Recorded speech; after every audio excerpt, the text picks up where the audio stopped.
ரதியக்கா அடுப்படியில் தீபாவளி பலகாரம் அக்கா ஆரம்பிச்சிட்டேன். இன்றைக்கி வந்து ஃபஸ்ட் நாள் அக்கா முறுக்குக்கு தான் அரைக்க கொடுக்க போகிறேன். எங்கள் பாட்டி, எங்கள் அம்மா, நானும் செஞ்சிட்ருக்கிறேன். அந்த ரெசிபி தான் அக்கா உங்கள்கிட்ட ஷேர் பண்ணிக்கிறேன். இது வந்து பொன்னி பச்சரிசி. அக்கா டிமார்ட்டில் தான் வாங்கினேன். கவர் பாருங்கள்.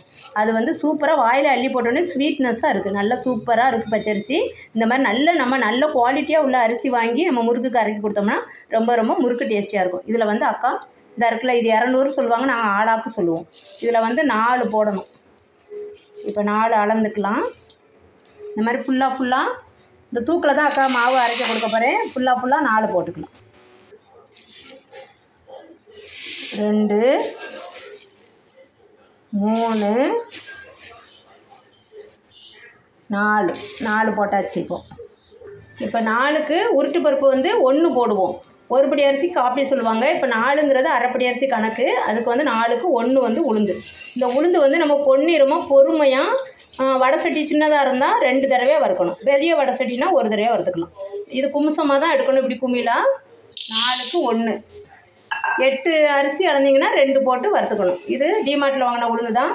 அந்த பாக்ஸில் கிடக்கணும். அந்த உளுந்துப்பா பாக்ஸில் இருக்கிறது. இது வந்து நம்ம இந்த பொடிக்கு அக்கா இட்லி பொடிக்கு இந்த முறுக்குங்கிறதுனால பேக்கெட்டில் எடுத்தோம்னா நம்ம வந்து இட்லி தோசைக்கு அரைக்கிறதுக்கு அக்கா பேக்கெட்டில் டிமார்ட்டில் பேக்கெட்டில் உள்ள உளுந்து எடுங்க.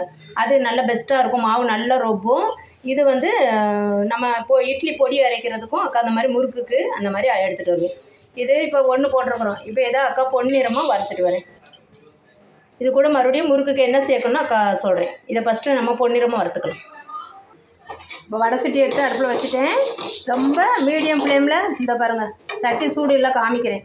கொஞ்சம் மீடியம் ஃப்ளேம்லேயே வச்சு நல்லா பொன்னிறமாக ஆகணும். நல்லா வாசனையும் வரும், பொன்னிறமாக ஆகணும். கருக விட்டுறக்கூடாது.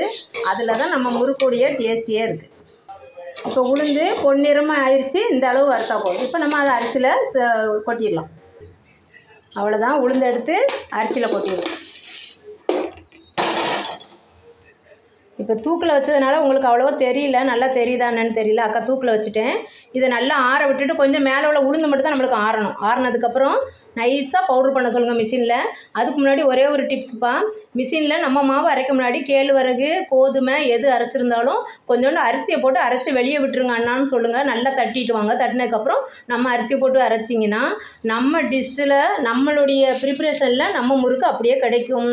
அந்த டேஸ்ட் அப்படியே வரும். அதனால் இந்த டிப்ஸை ஃபாலோ பண்ணுங்கள். தேங்க்யூ. இதுதான் ரெசிபி. அப்புறம் முறுக்கு அரைச்சிட்டு வந்த பிறகு அக்கா முறுக்கு மாவு அரைச்சிட்டு வந்த பிறகு எப்படி சுடுறதுன்னு பார்ப்போம். சரிப்பா அக்கா, ஒன்று சொல்ல மறந்துட்டேன். எங்கள் முறுக்குக்கு ஸ்பெஷலே இது தான்.